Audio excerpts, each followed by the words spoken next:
Hi, this is Todd Covert from ACA Track. This is going to be a short video on uploading your data files to the ACA Track system for testing. What we're going to do is come to the Data Management tab. We'll click on the Data Management tab. That is going to take us over to the Data Upload History screen. What we want to do if we're coming here for the very first time to upload a test file is we're going to click on New Data Batch. We are not going to use this if we're correcting a file, but if we're adding a new file or adding subsequent months for testing, we'll be clicking the New Data Batch. The first time we're going to come here is we're going to enter our batch name, our data source. These are just simple drop downs. When the testing file is through, is the batch type just an inspection data file, or is it the actual final file? We're going to select the data template format and what division that we're uploading for. A majority of you, probably 99%, are going to be uploading all of your various divisions all together. But if you wanted for some reason to just upload specific divisions, you do have that option here by selecting just the individual division in the drop down. Then we'll select our file from our computer. And from there, what we're going to do is get automated inspection results. The inspection results here are going to go through and make sure all of the required data fields have been provided. That's the initial inspection process in the file to make sure all of the column headers and the required data is there. The second phase it's going to go through is what we call the validation process. This is over here going to be looking for missing information. It appears in this data upload there was some missing SSNs and there were some missing plan IDs in the mapping section of the account setup. So we have our inspection, and then it goes into more of a granular level review of the actual row by row, looking for divisions that may have not been identified that are in the data now, missing employee SSNs, missing dates, missing addresses. Again, a more in-depth audit, and it appears that this file uploaded has a couple errors. What we can do is click on this red report here. This is our validation error report. If your file has passed the inspection and validation, you will not see these reports there because it has passed those two steps in the process.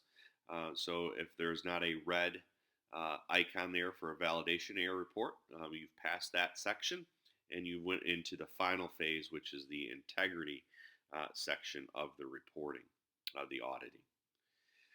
So once I've clicked on that red arrow here, it's going to pull up a report, and it's going to have a number of tabs at the very bottom. The first tab is our summary, which is going to show that I've uploaded 3 successful employees. I have 13 employee records that have failed. Over to the right, it gives me a little bit of a summary of where those errors occurred. And then I'm going to click on the validation detail report, which is going to show me exactly what row that the error occurred, what the message was of the error type. And here I can clearly see there was some unidentified plan IDs that were provided in the data that were not provided on the case setup, or what we call the data mapping. We also have here on row 17 a blank SSN that was provided, so no SSN information was provided to us on row 17 for that employee.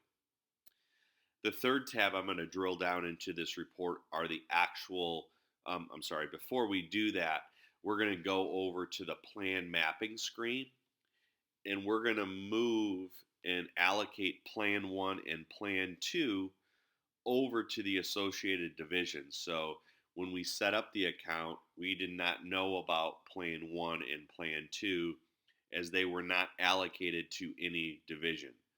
So here we see we have ACA track inspection. We're going to move this division over to the assigned plans for these two plan IDs.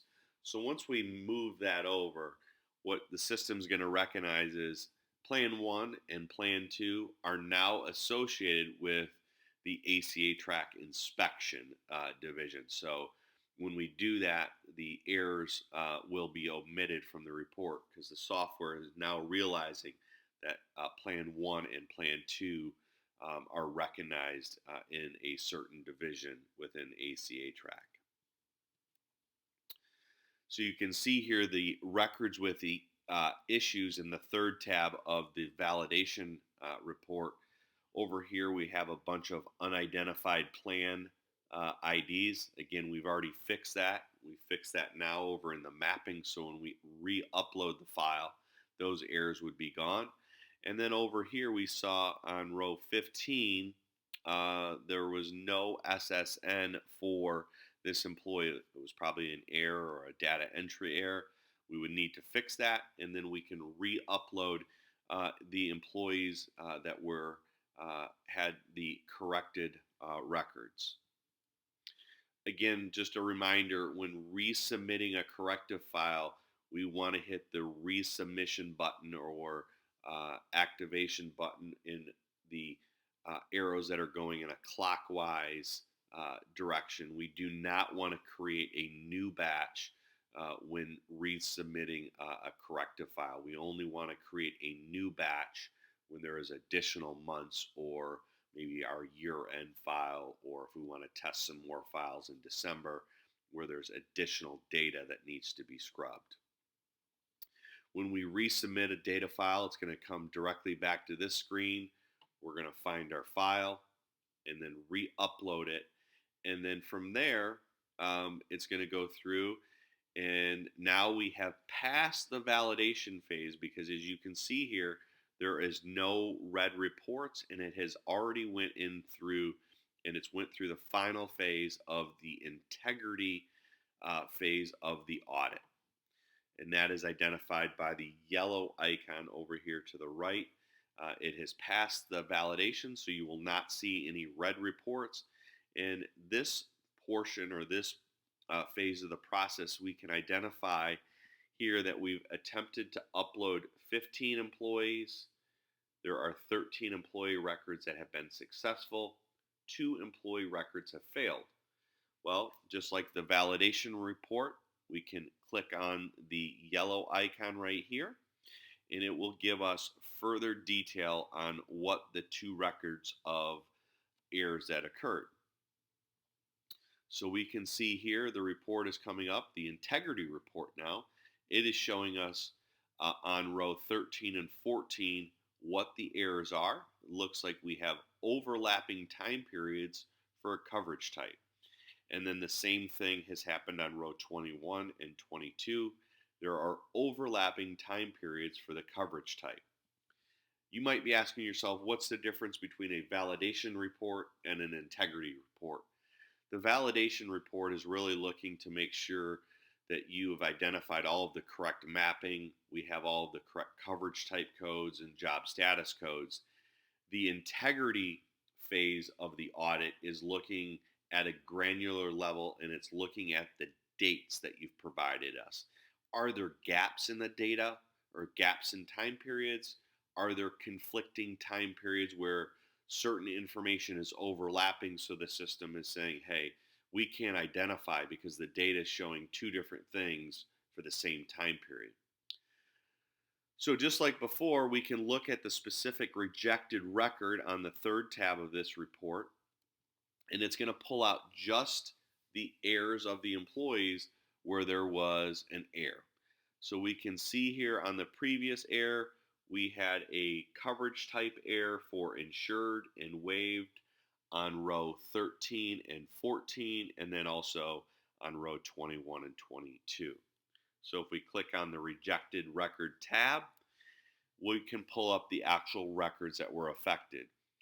As you can see here, for Henry Hawk, the data is showing that they were insured from 6/1/2010 to 4/30 of 2016. It is showing they were insured. However, on the second data row of Henry Hawk, it's showing that they waive coverage starting on 4/1. So obviously, this is impossible. You can't be insured and having coverage at the same time. So the likelihood is the insured maybe had ended on March 31st and then they had waived coverage starting on 4/1. We'll make that change and then we'll resubmit the data. The same thing also happened on the additional record here on Miss Prissy. It's showing that they elected Cobra from 1/1 to 4/16. However, it's also showing that they waive coverage on for Cobra on 4/1. These time periods are overlapping. It's showing Cobra elected and Cobra waived at the same time period, which is obviously impossible. Once we correct those records, we're going to resubmit those. And then from there, we've resubmitted those corrected records. And we have a data upload that is now complete. We've attempted 15 employee records, 3 had been successful, 2 had failed. We created a sub batch of 2 employees. Those successful were 2 employees, and then we have a complete data upload right here where it says data upload complete. That means your test file has went through all 3 phases. It's went through the inspection phase, it's went through the validation phase, and it's went through the integrity phase. So thank you for joining us for the data upload processing and the 3 phases of inspection, validation, and integrity. Please remember that you may not see a validation error report. That simply means that you have passed that and have went directly into the integrity phase of the data audit. Thank you so much for joining us, and please reach out to your project manager directly